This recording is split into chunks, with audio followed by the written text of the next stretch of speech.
धीरे धीरे मुकदमा भी छोड़ दूंगा, वो अपने मन मुताबिक फैसला करवा लेगा, बात ख़त्म हो जाएगी। मैं कहता था कि हमारा जहाँ खड़ा होगा वहाँ 10 लोग कहेंगे कि देखो ये रामजीत का लड़का है, और उस काबिल वो था सही उस लेवल तक। लेकिन क्या कहें, नहीं, आवाज़ नहीं आ रही। देखिए बात करने लगा ना, घबराहट बढ़ने लगी। क्या करें, अभी तक तो ठीक था ना। सोचता हूँ। दोस्तों नमस्कार, इस वक्त हम जौनपुर ज़िले में हैं और जौनपुर ज़िले का कबीरुद्दीनपुर गांव आप जानते हैं। अनुराग यादव हत्याकांड को लेकर के काफ़ी चर्चा में बना था और बना है। अब उम्मीद लोगों को यही है कि कब अनुराग यादव के परिवार को न्याय मिलेगा और जिस ज़मीन के लिए इतना बड़ा कांड हुआ उस ज़मीन पर जो अवैध घर बना है उस पर बाबा का बुलडोज़र कब चलेगा। उसी को लेकर के आज उनके पिताजी हमारे साथ हैं, इनसे बात करेंगे कि आखिर अब क्या चल रहा है, क्या तारीख पे तारीख जो पड़ती जा रही है, क्या उसमें कोई संभावना आपको दिखाई दे रही है, आगे क्या होने वाला है। चाचा स्वागत है हमारे चैनल पर। जी भैया नमस्ते। क्या चल रहा है चाचा इस समय? तारीख चल रही है भैया, और क्या चलेगा, तारीख चल रही है। तारीख देखने हम तो गए ही नहीं आज, क्योंकि जब फिर से बेल मिलती है ना, मेरा पूरा परिवार रोता है भाई। जब से फिर से वो उनको जब बेल मिलती है और फिर जब हमको तो यहाँ से तारीख मिल जाती है, मेरा पूरा परिवार रोता है। अपराधियों को बेल मिल रही है जी, और हमें डेट मिल रही है यहाँ। तो क्या करें, मजबूरी है, घर से दूर थोड़ा बैठ जाता हूँ कि देखने न पाए बच्चे, नहीं तो वो भी परेशान होंगे, बच्चे भी परेशान होंगे हमको देख के। यहीं अकेले में बैठ लेता हूँ, रो लेता हूँ। जब जब डेट मिलती है मेरा पूरा परिवार रोता है कि अब कुछ नहीं होगा क्या, अगली तारीख में हो सकता है कुछ हो जाए। इसी उम्मीद पे जी रहे हैं। फैसला हो जाएगा यही उम्मीद लगाए बैठे हैं। जी भैया, हम ही नहीं, हमारा तो था ही, आप लोग भी इसी उम्मीद पे आते हैं ना जी कि आज कुछ फैसला होगा। कितने भाई लोग हैं, भाई बंधु अपना अपना काम छोड़ के पूरे दिन न्यूज़ सर्च करा देते हैं कि क्या हुआ उसमें। अभी देखिए बात करने लगा ना, घबराहट बढ़ने लगी। क्या करें, अभी तक तो ठीक था ना। सोचता हूँ, शरीर कांपने लगता है। आज हम लोग कोर्ट में गए थे तो देखे कि प्रधान जी तो थे लेकिन आप नहीं दिखाई दिए। फिर बाद में पता चला कि हो सकता है तबीयत आपकी ख़राब हो। जी भैया, घबराहट बेचैनी होने लगती है। वहाँ कोर्ट में जाने के बाद तमाम सारी चीज़ें याद आने लगती हैं, बहुत कुछ याद आता है, बीपी बढ़ने लगता है। और फिर ये बात दिमाग में सुबह से थी कि आज फिर तारीख ही मिलेगी। हाँ, मैंने आज सुबह से खाना नहीं खाया। लगभग 40 तारीख हो चुकी है जी, उसके बाद भी तारीख पे तारीख मिल रही है।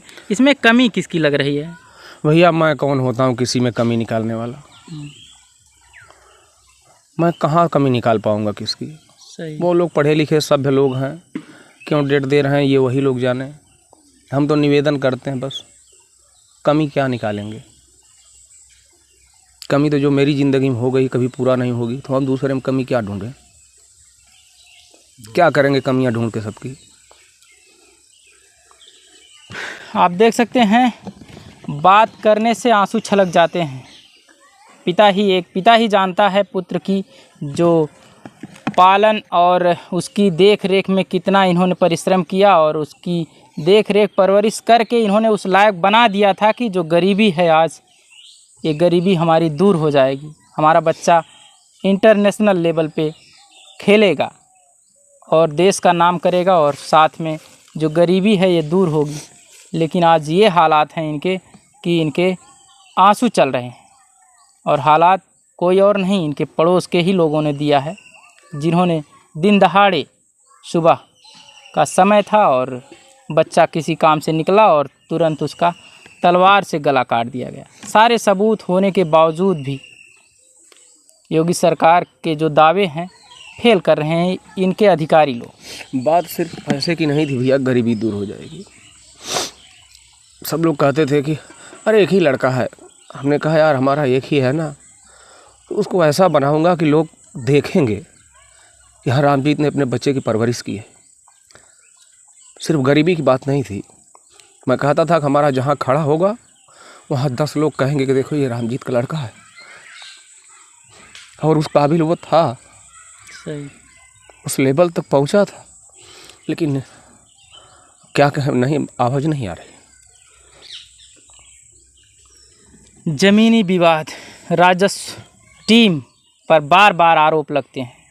पूरे उत्तर प्रदेश में कहीं भी हत्या होती है, कहीं कांड होता है, गोली मार दी जाती, चाकू मार दिया जाता है, सब मामले आते हैं अंत में राजस्व विभाग के ऊपर कि इनकी कमियों की वजह से ऐसी घटना हुई, ऐसा कांड हुआ। और वही मामला आज तक लगभग 7 महीने बीत चुके हैं, लेकिन अभी तक जो न्याय की डिमांड है लोगों की, परिवार के लोगों की और चाहने वालों की, जबकि पूरा देश यही चाह रहा है कि अनुराग यादव को न्याय मिले, उनके परिवार को न्याय मिले, लेकिन तहसीलदार महोदय और जो भी आला अधिकारी इसमें लिप्त हैं पता नहीं क्या कर रहे हैं। अभी तक परिवार ऐसे रोता बिलखता घूम रहा है। चाचा अब क्या उम्मीद है? उम्मीद है 23 को कुछ हो जाएगा, बस हर तारीख पे तो यही उम्मीद करता हूँ कि 23 को, अगली तारीख पे हो सकता है कुछ सुनवाई हो जाए, कुछ फैसला आ जाए, और फिर तारीख मिलती है तो यही घबराहट, यही बेचैनी, वही तड़प रहती है सीने में,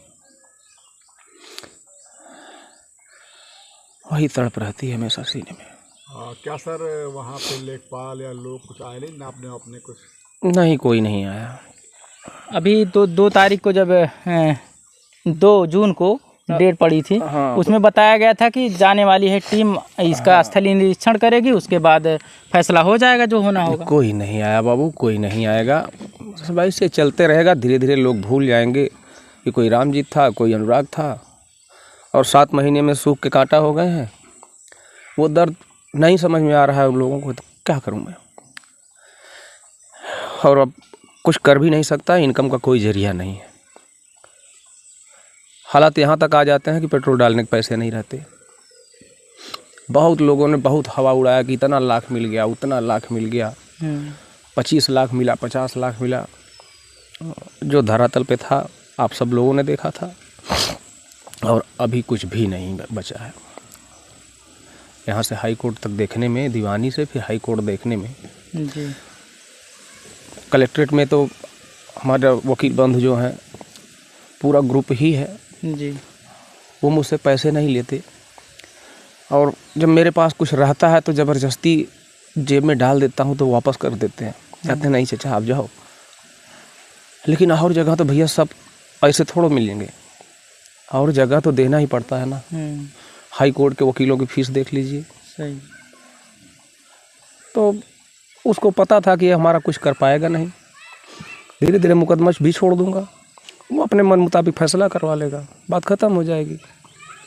शुरुआती जब हत्या हुई थी उसके बाद तमाम नेता आए थे, तमाम संगठन के लोग आए थे, यादव महासभा से कोई IRO से आया था, गगन यादव नाम का एक युवक जो कि हरियाणा साइड के हैं, वो भी आए थे। उन्होंने कहा था मरते दम तक अनुराग यादव के परिवार को न्याय दिला के रहूँगा। क्या कभी उनका कोई फ़ोन वगैरह कुछ आता है आपके पास? नहीं भैया, फ़ोन वगैरह नहीं आता, लेकिन हमको किसी से शिकायत नहीं है। हमारे यहाँ आए, हमारे दुख को देख के हमारा दुख बांट के लेके गए। खुशी में तो सब लोग आते हैं, लेकिन हमारे दुख में जितने भी भाई बंधु हमारे यहाँ आए थे, मैं सबका आभार व्यक्त करता हूँ, सबको प्रणाम है। और जितने लोग हमको देखते हैं भैया, आप लोगों का भी बहुत सहयोग रहा है, आप लोगों ने मेरा हौसला बढ़ाया है। आप लोग भले देश विदेश में रहते हैं, सब लोगों ने मेरा हौसला बढ़ाया और मुझे हिम्मत देते रहते हैं, फ़ोन करते रहते हैं कि चाचा हिम्मत मत हारना। लेकिन कब तक? सही। अब ये जो दर्द सीने में लेके टहल रहा हूँ नासूर की तरह, मुझे खा रहा है डेली का डेली। कमज़ोर ही होता जाऊँगा, मजबूत कहाँ से होऊंगा? और जब शरीर में ताकत ही नहीं रहेगी तो हिम्मत कहाँ से रहेगी? हिम्मत करके ही क्या करेंगे? चारपाई पे पड़े रहेंगे। तो बच्चियाँ हैं, उनको दुनियादारी क्या मालूम है? जो बच्चियाँ कभी काले से घर के अलावा बाज़ार तक नहीं जाती थी, आज हमारे साथ कोर्ट का चक्कर लगाती हैं। मुझे बहुत तकलीफ़ होती। बच्चियाँ हमारी कॉलेज जाती थी, फिर सीधा घर, बाज़ार तक नहीं जाती थी। और सब लोग हाँ घूमने टहलने जाते हैं ना, मेरी बच्चियाँ कहीं नहीं, कॉलेज, कॉलेज से घर, फिर अपने घर का काम, खेती गृहस्थी, अपनी पढ़ाई लिखाई। आज कोर्ट का चक्कर लगा रही हैं।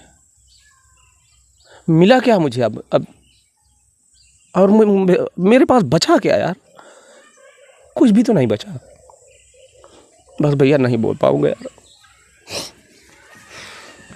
चाचा की आप हालत देख सकते हैं। हमारी उन लोगों से अपील है जिन लोगों ने बड़े बड़े दावे किए थे। शुरुआती जब इनकी हत्या हुई थी अनुराग यादव की, तब लोगों ने बड़े बड़े दावे किए थे कि हम आपके साथ रहेंगे, आपके न्याय में या आपके सहयोग में जो भी ज़रूरत पड़ेगी उसको पूरा करेंगे। लेकिन अभी तक आप लोग दिखाई नहीं दे रहे हैं। एक बार आए थे, फिलहाल चाचा तो नहीं कहे, चाचा ने सबका धन्यवाद दिया, लेकिन मैं अपनी तरफ से अपील करता हूँ कि आप लोग, इनकी स्थिति ख़राब है, आप इनकी मदद करिए।